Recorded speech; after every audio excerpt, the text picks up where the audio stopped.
네, 이제 계속해서 오늘 이제 고린도전서 4장 말씀을 읽겠습니다. 지난주에는 이제 3장의 후반부, 그렇죠. 16절에서 23절까지를 읽었는데, 그것을 잠깐 이제 다시 얘기하자면은, 이제 지난주에 관심을 가지고 보았던 부분이 이제 16절하고 17절. 그렇죠. 너희는 너희가 하나님의 성전인 것과 하나님의 성령이 너희 안에 계시는 것을 알지 못하느냐라는 구절이었는데, 이 말씀을 통해서 저희가 세 가지를 볼 수 있지 않았습니까? 첫 번째는 우리가 바로 하나님의 성전, 그렇죠? 우리 몸뿐만이 아니라 교회 공동체가 하나님의 성전이라는 것이었고, 그리고 두 번째는 이 성전 안에는 하나님의 성령이, 그렇죠? 성령님께서 내주하시고 거하신다는 사실이었습니다. 이제 그때 고린도 교인들이 성전이라는 개념을 그렇죠? 우상을 숭배하는 신전과 동일하게 생각을 해가지고 그 이방 신전에서 이루어졌던 어떤 그런 부도덕적인 행위들과 음행들을 똑같이 이제 교회 안으로 가지고 와서 문제가 많이 일어났던 것을 또 볼 수 있었습니다. 그러나 이제 사도 바울이 분명히 말했던 것은 이제 우리 몸, 또 우리 교회의 공동체는 성령님께서 내주하시고 또 오직 나의 일이 아니라 성령의 일을 따라서 행해야 한다는 것을 볼 수 있었습니다. 또 이제 세 번째로 볼 수 있었던 것은 하나님의 성전은 거룩해야 한다는 것이었습니다. 그러니까 세상 가운데 있더라도 세상을 본받지는 않고 오직 하나님의 뜻을 바라보며 살아가는 것이 하나님의 성령이 거하시는 우리 개인과 또 교회가 가지고 있어야 하는 마음가짐이라는 것을 이렇게 간략하게 볼 수 있었습니다. 이제 오늘은 이제 4장의 1절에서 이제 5절까지만 읽었는데, 오늘 이제 방금 불렀던 찬송가 이제 320장 나의 죄를 정케하사를 다시 한번 이제 생각을 해 보자면, 찬송가의 1절하고 또 그 후렴구의 가사가 어떻게 보면은 오늘 말씀의 주제하고 굉장히 그 일치가 많이 되는 것 같습니다. 1절에는 나의 죄를 정케하사 주의 일꾼 삼으신 구세주의 넓은 사랑 항상 찬송합니다. 그리고 그 후렴 나를 일꾼 삼으신 주 크신 능력 주시어 언제든지 주 뜻대로 사용하여 줍소서. 이제 이 찬송이 배경이 되는 성경 말씀은 이제 사도 바울이 고린도전서는 아니고 디모데전서에서 이제 디모데에게 나를 능하게 하신 그리스도 예수 우리 주께 내가 감사함은 나를 충성되이 여겨 내게 직분을 맡기심이니라는 말씀을 근거해서 이 찬송가가 이렇게 쓰여진 것입니다. 그러니까 사도 바울은 죄인 중에 괴수인 자신을 구원해 주셨을 뿐만이 아니라 사도로서의 직분을 맡겨주신, 그렇죠, 하나님에게 감사의 고백을 했던 것을 근거해서 오늘 이 찬송을 이제 같이 부른 것이고, 또 오늘 읽는, 그렇죠, 고린도전서 4장 1절에서 5절의 말씀이 강조하고 있는 것입니다. 이제 믿을 만한 사람, 그렇죠, 신뢰가 가는 사람이라는 것은 너무나 중요한 것 같습니다. 이제 제가 이제 고등학교를 졸업할 때쯤부터 이제 전임 사역을 할 때까지 엄청나게 수많은 일을 했었었는데, 뭐 투잡을 뛰는 경우도 많았고, 뭐 고등학교부터 지금까지 일을 쉬었던 적이 한 번도 없고, 근데 이제 그런 가운데서 항상 이게 직장의 매니저라든지 아니면은 사장님이라든지 아니면은 뭐 병원의 원장님이라든지 그 모든 분들이 공통적인 고민을 항상 가지고 있었다는 것입니다. 그것은 이제 고용주의 입장에서 믿고 신뢰할 사람이 많이 없다라는 고민을 많은 분들이 가지고 그런 것을 표현을 하고 그런 것에 대한 어떤 안타까움을 표현을 많이 하셨는데, 그렇게 그런 얘기가 될 때까지는 뭐 예를 들어서 사장님이 자리를 비우면은 일을 안 하는 직원도 있고, 또 이제 어떠한 것을 돈이라든지 물건을 이렇게 사이드로 이렇게 빼돌리는 사람들도 있고, 그런 일들이 많았기 때문에 일을 믿고, 그렇죠, 어떠한 사람을 그 책임을 맡길 만한 사람을 찾았을 때는 큰 안도와 그렇죠, 큰 기쁨이, 그렇죠, 큰 빽이 이렇게 되는 것을 볼 수 있었는데, 이와 같이 오늘 본문에서도 사도 바울은 그리스도의 일꾼, 그렇죠, 그리스도의 일꾼은 과연 어떠한 사람인가 라고 말하고 있습니다. 특히 이제 1절을 보게 되면은 사도 바울은 고린도 교인들 안에 있었던 분쟁을 다루면서 고린도 교인들이나 복음을 전하는 사람들을 모두 마땅히 그리스도의 일꾼들로 여겨야 한다고 말하고 있습니다.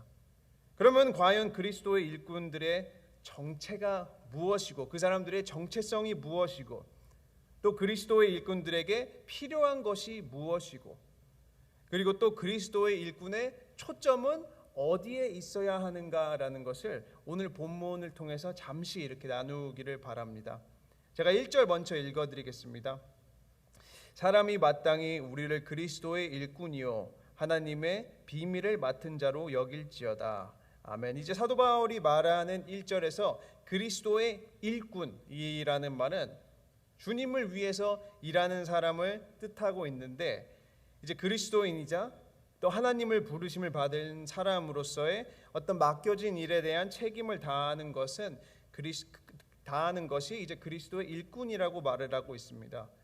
이제 여기서 본문이 말하는 일꾼의 이제 원어가 이제 히페레타스라는 단어인데, 이 원어는 어떠한 의미를 가지고 있냐면, 큰 배 안에서, 옛날 이제 오래된 배 안에서 이제 배 밑바닥에 보면은 이렇게 노를 젓는 사람이 있지 않습니까? 옛날 배는 노를 젓어야 되는데 맨 밑칸 거기서 이렇게 노를 젓는 사람. 예를 들어서 이제 전에 그 이순신 장군을 소재로 한 영화를 본 적이 있었는데, 그 임진왜란 때 이제 일본군과 이렇게 싸움을 하는데 그 배 맨 밑에 이제 묵묵히 노를 저는 선원들이 많이 있지 않았습니까?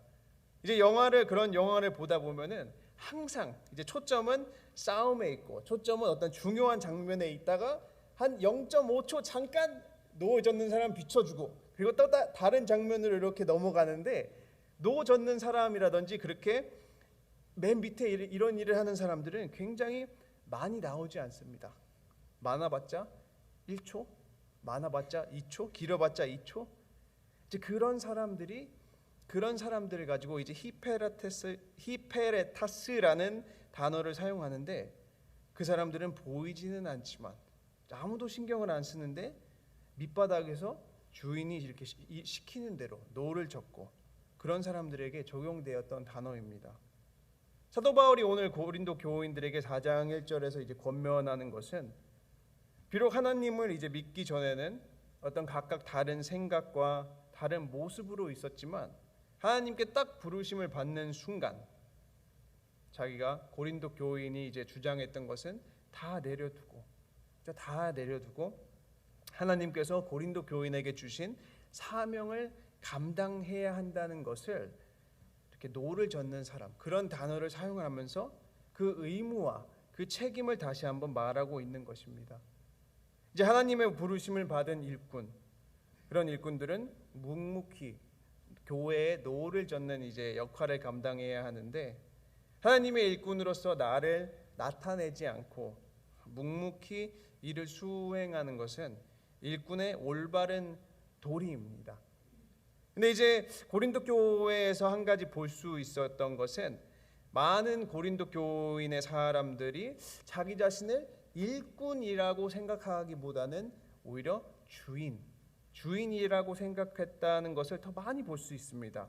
일꾼의 역할을 수행하지 않고 자기 자신의 것만 주장을 했기 때문에, 또 이제 배를 사용한 비유를 한 번 더 사용해서 고린도 교회 안에 사공이 너무 많았기 때문에, 오직 예수 그리스도만 사공이셨어야 되는데 자기가 사공이 됐었기 때문에 배가 그냥 산으로 간 것이었습니다. 그것이 이제 분쟁, 그것이 다툼, 그리고 수많은 문제들로 나타난 것을 이제 볼 수 있는데, 오직 교회의 주인, 그렇죠, 배의 주인은 예수 그리스도이시고, 그리스도의 일꾼으로서 그 맡겨진 임무를 묵묵히 수행하는 삶이 진실로 참되고 이제 복된 삶이라는 것입니다. 제가 우리 사랑하는 친구교회 성도님들에게 한번 여쭈어 보고 싶은 것은, 혹시 성도님들은 교회 안에서 자기 자신을 어떻게 생각하고 어떻게 평가하고 계십니까? 혹시 배의 맨 아래 칸에서 노를 젓는 일꾼으로 생각하시고 계십니까? 아니면은 배의 주인이라고 생각을 하시고 계십니까? 혹시 만약에 주인이라고 생각을 하시고 계시다면은 지금 산에 계신 것일 수도 있습니다. 산으로 올라가 계신 것일 수도 있습니다. 그죠? 오직 예수 그리스도께서만 우리의 주인이 되시고 오직 우리는 주님만을 섬기는 일꾼인 것입니다. 이러한 그리스도의 일꾼들은 또 이제 사도 바울이 1절에서 말하는 것 하나님의 비밀을 맡은 자라는 것이라고 말하고 있습니다. 사도 바울이 처음에는 그리스도의 일꾼을 말하고 그리고 두 번째는 이제 하나님의 비밀을 맡은 자라고 말을 하는데 여기에서 이 맡은 자의 원어도 청지기라는 단어입니다. 이제 청지기는 이제 대부분 어떤 주인을 대신해서 그 집안이나 사업을 이제 관리하는 사람을 표현하는데 사도 바울이 고린도 교인을 두고 얘기할 때 고린도 교인은 하나님의 비밀을 관리하는 그렇죠. 하나님의 비밀을 이렇게 매니지하는 매니지먼트라고 이제 표현을 하고 있는 것입니다. 근데 여기서 이제 중요한 것이 교회가 이제 그리스도를 위한 일을 임할 때에 있어서 모든 것이 잘 관리가 되고 매니지가 되어야 되는데 단순히 이제 복음을 전파하는 일을 하는 것이 아니라 복음이 전파되기 위해서 이루어지는 모든 것까지도 그렇죠? 작은 것까지도 행정적인 것, 부수적인 것, 또 그 어떤 크고 또 어떤 그 어떤 작은 것이라도 매니저의 역할, 그렇죠? 하나님의 비밀을 관리하는 자의 역할을 잘 감당해야 한다는 것입니다. 그리고 사도 바울이 말하고 있는 이 비밀은 방금 제가 말씀드렸듯이 예수 그리스도의 복음, 예수 그리스도의 복음을 우리가 가지고 있는데 그것을 잘 관리하고 그것을 관리하는 매니저로서 일꾼으로서의 역할을 잘 감당해야 하는 것입니다. 사랑하는 친구교회 여러분, 여러분이나 저나 교회의 모든 사람들은 그리스도의 일꾼이고 하나님의 비밀을 맡은 자로 자기를 여겨야 합니다. 그렇기 때문에 오직 주의 일꾼이 되는 삶을 사시기를 축원합니다. 이제 첫 번째는 이제 그리스도의 일꾼이 정체성이 무엇인가를 볼 수 있다면 그렇죠. 그리스도의 일꾼이요. 또 그리스도의 비밀을 맡은 자요. 이제 그리고 두 번째로 볼 수 있는 것은 그리스도의 일꾼이 필요한 것은 무엇인가라는 것입니다. 2절을 제가 읽어드리겠습니다. 그리고 맡은 자에게 구할 것은 충성이니라. 아멘. 이제 이것을 다른 말로 표현을 하면은 그리스도의 복음을 전하는 자는 신실한 사람, 그죠? 믿을 수 있을 만한 사람이라는 것입니다. 그러니까 충성이란 어떤 일꾼이 그 주인이 지시한 대로 어김없이 그리고 지속적으로 이 일을 하고 있는 것을 말하고 있는데 복음의 충성이라는 것도 하나님께서 우리에게 지시하신 예수 그리스도만을 나타내는 그 비밀을 잘 매니지하는 것을 지속적으로 저희가 해야 된다는 것입니다. 이제 시편 101편 6절 말씀에서는 이렇게 말하고 있습니다. 내 눈이 이 땅에 충성된 자를 살펴 나와 함께 살게 하리니 완전한 길에 행하는 자가 나를 따르리로다. 아멘. 그렇죠? 하나님의 눈은 충성된 자를 살펴서 그렇죠? 충성된 자가 어디 있나 살펴서 같이 함께 거하게 하리니라고 말하고 있습니다. 미천한 인간이 높으신 하나님과 같이 거할 수 있다는 것. 듣기만 해도 굉장히 과분하고 듣기만 해도 굉장히 황홀하지 않습니까? 이런 하나님을 수종할 수 있는 우리 모두가 되어야 하는 것입니다. 하나님께서는 우리에게 엄청난 기회를 주신 것입니다. 미천한 인간이 하나님과 함께 거할 수 있는 것. 그러나 그것은 오직 충성을 통해서. 이게 세상 사람의 관계 안에서도 신실하고 믿을 만한 사람을 찾지 않습니까? 그러면 하물며 하나님의 일을 할 때는 어떻겠습니까? 그렇죠. 우리가 세상을 대하는 것보다 더욱 신실하고 또 세상을 대하는 것보다 더욱 믿을 만한 하나님께서 보시기에 믿을 만한 사람이 되어야 하지 않겠습니까? 그러니까 하나님께서 우리 모두 이제 각자에게 주신 사명이 있는데 그 사명을 감당할 때 있어서 주님께서 저와 또는 여러분에게 간절히 요구하시는 것은 바로 충성입니다. 과연 내가 주님 보시기에 믿을 만한 사람인가? 우리 모두가 하나님의 신실한 충성된 일꾼이 되시기를 바랍니다. 그리고 이제 3절하고 4절 제가 읽어드리겠습니다.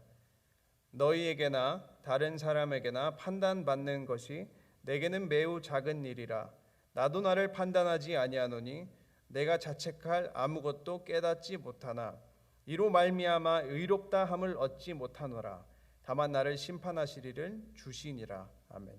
이제 이것을 통해서 볼 수 있는 것은 과연 그리스도인이 어떠한 초점을 가지고 있어야 되나, 우리의 초점이 어디에 있어야 하는 것인가라는 것을 볼 수 있는데, 이제 사도 바울이 이 말씀을 했을 때 볼 수 있는 것은 고린도 교인들 가운데 이제 서로 판단을 하고 서로 자기 자랑을 하는 사람들이 분명히 있었는데, 그리고 또 자기는 다른 사람들에게 판단받는 것을 매우 작은 일로 여긴다고 말하고 있습니다. 분명히 이 고린도 교인 가운데서는 사도 바울의 어떤 그 사도적인 권위를 대적하는 사람들도 있었을 테고, 그러니까 그렇기 때문에 이제 당파로 나뉘어진 거고, 또 이제 사도 바울을 비교의 대상으로 보는 사람도 있었는데, 그런데 이러한 일이 분명히 있었음에도 불구하고 사도 바울은 다른 사람들에게 판단을 받는 것이 나에게는 매우 작은 일이라 라고 이렇게 말하고 있는데, 이 말은 고린도 교인들이 사도 바울 자신을 헐뜯던지 자신을 칭찬하던지 자신을 비판하던지 그것을 모두 매우 작은 일로 여긴다는 것입니다. 고린도 교회 안에서 분쟁이 났다는 것은 누구는 분명히 사도 바울을 칭찬을 하는 사람도 있었을 것이고, 또 누구는 그를 이제 비판하는 사람도 있었을 것이라는 것인데, 그냥 이제 제 생각으로 예를 들자면 어떠한 고린도 교인이 사도 바울은 참 좋은 분이야, 참 신실하셔, 하나님의 일을 잘 감당하셔라는 칭찬을 했을 수도 있고, 또 그러면은 뭔가 기분이 좋아질 수도 있었을 것 같고, 그렇죠. 내가 뭔가 진짜로 잘해서 이렇게 내가 1년 반 동안 사도 바울이 1년 반 동안 사역을 열심히 해서 이렇게 됐었구나라고 이제 생각을 할 수도 있는데, 또 이제 다른 생각으로 예를 들자면 어떠한 고린도 교인은 사도 바울을 분명히 비난했을 것이라는 것입니다. 저게 뭐 사도야, 그렇죠? 글씨만 잘 쓰지 말은 별로 못하네, 이런 식으로 비난을 했을 수 있는데, 제가 이것을 말하는 이유는 사도 바울은 칭찬이던 비판이던 그 모든 것을 작은 일로 여겼다는 것입니다. 심지어 자기 자신도 자신을 판단하지도 않는다라고 말을 하고 있는데, 이것이 스스로 자신을 돌아보고 내가 고린도 교회를 세웠으니 이 정도면은 잘하고 있군이라고도 자신을 평가하지도 않는다는 것입니다. 이것을 잘 볼 수 있는 것이 이제 3절에서 다른 사람에게나라는 말인데, 이것이 이제 헬라어로는 사람의 날 아니면은 사람의 법정, 그렇죠? 영어 성경에서는 이제 human court라고 라고 이렇게 나와 있는데, 이것을 통해서 심지어 사람의 법정까지도, 사람의 날, 사람의 법정까지도 사도 바울은 작은 일로 여긴다는 것입니다. 그러면서 4절에서는 내가 자책할 아무것도 깨닫지 못하나 이로 말미암아 의롭다 함을 얻지 못하노라라고 말하는데, 이것은 아무리 사도 바울이 자신을 어떻게 생각한다고 하더라도 그것을 통해서 의롭다 여김을 받을 수 없다는 사실을 마음에 품고 있었기 때문에 그런 말을 한 것입니다. 남이 칭찬을 하든지 판단을 하든지 내가 나를 칭찬을 하든지 판단을 하든지 그것이 우리를 의롭게 여길 수 없다는 사실이기 때문입니다. 4절의 끝부분, 오직 나를 심판하시리는 주시니라. 오직 예수 그리스도께서만, 남이 칭찬을 하든 비판을 하든 내가 나를 높게 사든 낮게 사든 그게 참된 것이 아니라 그리스도가 우리를 어떻게 보는지가 진짜로 중요한 것이라는 것을 말하고 있는 것입니다. 사도 바울이 남의 칭찬과 또 남의 판단을 작게 여기는 것은 오직 우리를 판단하시는 분은 예수 그리스도이시기 때문입니다. 이제 사도 바울이 주님의 판단을 그 어떤 것보다 중요하게 여긴 것을 이제 5절에서 또 찾아볼 수 있는데, 5절에서는 이제 그러므로 때가 이르기 전 곧 주께서 오시기까지 아무것도 판단하지 말라. 그가 어둠에 감추인 것들을 드러내고 마음의 뜻을 나타내리니 그때에 각 사람에게 하나님으로부터 칭찬이 있으리라. 아멘. 오직 하나님께서만 우리의 참된 마음을 알고 계시기 때문인 겁니다. 사람의 판단이 우리의 마음의 뜻을 나타낼 수 있는 것이 아니고 오직 주님께서 다시 오실 때, 그죠, 주의 날에 모든 사람들의 진심이 드러나는 것입니다. 사도 바울이 3절에서 사람의 날 또는 사람의 법정, 휴먼 코트를 말했던 것은 지금 5절에서 주의 날, Day of the Lord, 이 심판의 날과 대조되는 것이고, 하나님께서 오직 하나님께서만 우리를 판단하신다는 것을 사실을 일깨우고 있는 것입니다. 저는 이 말씀에서 5절 말씀에서 두 가지를 나누고 싶은데, 이제 하나는 우리가 어떤 믿음 생활에 있어서 어떤 신앙의 자유함, 그렇죠? 신앙의 자유함. 그리고 두 번째는 우리가 서로에 관해서 판단을 하면은 안 된다는 것을 볼 수 있습니다. 이제 5절이 말하는 오직 하나님께서만 마음의 뜻을 나타내시리니라는 말을 봤을 때 대부분의 사람들이 이것을 뭔가 약간 두려움이라든지 아니면 뭔가 죄를 많이 지은 것 같아서 죄책감이 이렇게 생기고 마음에 들 수 있는데, 저는 오히려 이 말씀이 우리에게 안도와 오히려 평안으로 다가오는 것이라고 생각이 듭니다. 왜냐하면 특히 이제 교회의 임직자들이나 직분을 가지고 있거나 교회 일을 하는 사람들은 어떤 교회의 일에 관해서 책임을 지고 또 역할을 수행할 때 혹시 내가 잘못하면 어떡하지? 라는 걱정이라든지, 내가 혹시 실수를 하면 어떡하지? 라는 걱정이라든지, 또는 남이 나를 평가하거나 남이 나를 판단하게 되면 어떡하지? 라는 생각을 통해서 사람을 의식하게 되고 갑자기 눈치를 이렇게 보게 되고 그런 일들이 생길 수도 있는데, 이 말씀을 통해서 신앙의 자유, 그렇죠? 믿음의 자유함을 느낄 수 있는 것은 사람의 평가가, 사람의 판단이 나의 의로움을 밝히는 것이 아니라 오직 하나님께서만 내 참된 뜻을 아시는구나, 그리고 하나님께서만 내 참된 뜻을 밝히시는구나라는 생각을 통해서 어떤 믿음에 대한 굉장한 자유함을 누리고 느낄 수 있는 것입니다. 물론 이제 하나님께서 우리에게 맡긴 책임에 대해서는 그리스도의 일꾼과, 그렇죠, 그리스도의 비밀을 가진 자로서 최선을 다해야 합니다. 그러나 그것을 통해서 받는 사람의 정죄와 판단에 시달려서 또 의기소침하고 열등감에 시달릴 이유가 전혀 없다는 것입니다. 그 이유는 오직 우리를 심판하시는 이는 그 누구도 아닌 예수 그리스도이시기 때문입니다. 또 이제 두 번째로 이 말씀을 통해서 볼 수 있는 것은 주께서 오시기까지 서로 아무도 판단을 하면 안 된다라는 것입니다. 이제 가장 알기 어려운 것이 사람의 속마음일지라 하도 하나님은 정확히 보신다는 것입니다. 어떠한 사람은 겉으로는 평생 하나님을 위해서 일한 것처럼 보였을지라도 실제로는 사리사욕을 위해 일한 사람은 다 밝혀질 테고, 그렇죠, 아무런 상급이 없을 것이고, 그러나 반대로 빚도 없이 또 이름도 없이 아무도 알아주는 사람이 없었어도 최선을 다해서 하나님의 일꾼으로 살았던 사람은 마지막 날에 다 드러난다는 것입니다. 그리고 하나님께서 칭찬을 해주신다는 것입니다. 또 이제 오늘 설교를 마무리 지으면서 제가 우리 사랑하는 친구교회 성도님들에게 권면하고 싶은 것은, 우리 친구교회 성도님 여러분은 사람의 평가나 심지어 자기 자신의 평가보다는 하나님의 평가에 초점을 맞추시기를 바랍니다. 주님의 평가를 가장 중요시 여기고 오직 주님에게만 칭찬을 받기 위해 각자에게 맡겨진 사명을 신실하게, 그저 배 아래에서 노를 젓는 사람으로 묵묵히 감당해야 합니다. 이제 오늘 새 하루를 사실 때 각자의 맡겨진 일을 잘 감당해서 주님 앞에서는 그때 주님께서 우리에게 잘하였도다, 착하고 충성된 종아 라고 칭찬을 받으시는 우리 사랑하는 친구교회 성도님들 되시기를 주님의 이름으로 축원합니다. 아멘. 우리 기도하겠습니다. 사랑의 하나님 감사합니다. 주님, 오늘 말씀을 통해서 간구하는 것은 우리 사랑하는 친구교회 모든 성도님들이 주의 충성된 일꾼이 될 수 있도록 하여 주시옵소서. 각자에게 맡겨진 책임을 잘 감당하여 하나님께서 보시기에 합당한 자가 될 수 있도록 하여 주시고, 마지막 때에 주님께서 잘했다, 착하고 충성된 종아라고 칭찬을 받으며 주의 전에서 함께 거할 수 있도록 도와주시옵소서. 주님, 매일마다 신실한 마음으로 믿음을 잘 지키며 매일 그리스도의 분량까지 성장할 수 있도록 도와주시옵소서.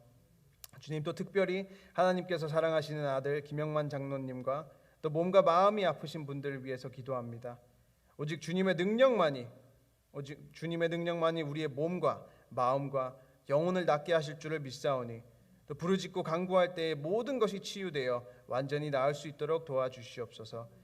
주님, 또 남은 시간 기도할 때에 우리 모든 성도님들과 함께하여 주시고 간구하는 것이 믿음 안에서 다 이루어질 수 있도록 하여 주시옵소서. 감사드리며 예수님 이름으로 기도드렸습니다. 아멘.